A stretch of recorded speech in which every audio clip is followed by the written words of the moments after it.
Ambulansya sa barangay Labugon wa kuno gipagamit sa residente nga giatake. Tungod ning hitabo nag-atubang karon og investigasyon ang usa ka kapitan sa Mandawi.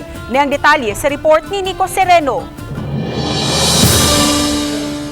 Giimbestigahan na sa City Council ang reklamo batok sa kapitan sa Labugon, Amado Manatan. Nakadawat og reklamo ang konseho og misusi sa pasangil ang Committee on Good Governance. Sa suwat, gidetalye sa residente kansangan amo unang itago ang nahitabo kaniya ni atong Pebrero 1 sa hapon samtang naglakaw padung sa Purok Center.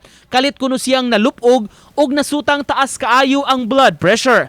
Ipadala unta siya sa ospital, maong pipila ka mga silingan ang nag-request og ambulansya gikan sa barangay.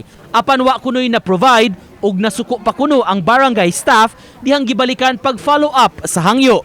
Matud sa reklamante, isip amahan sa barangay, command responsibility kini ni Manatad. Gisabina na sa konseho ang opisyal o gipatubag sulod sa 5 ka adlaw. Di man sad mahimo nga di sad nato paminaw ng laing party, no, maminaw lang ta sa usak party, so unfair.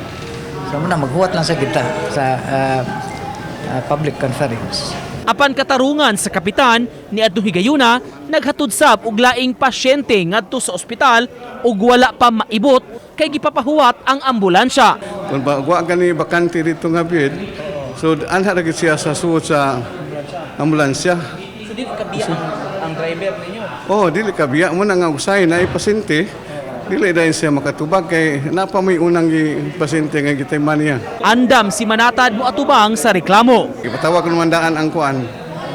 Gipatawag ko naman daan ang driver. Kaya akong interview mo siya di katinuod nga doon ay pasyente nga unya imo lang gisakay-sikaan wa ni mo timanan siya dili na tinuod na ako'y record. Gipasalig sa komitiba nga musubay sila sa hustong proseso ug hatagan og due process ang reklamo. Kung mamatud-an ang kalapasan, ang konseho may gahom nga mopahamtang og sanction o silot sa mga apektado. Uban ni Rod Prado, Nico Sereno, Balitang Bisdak.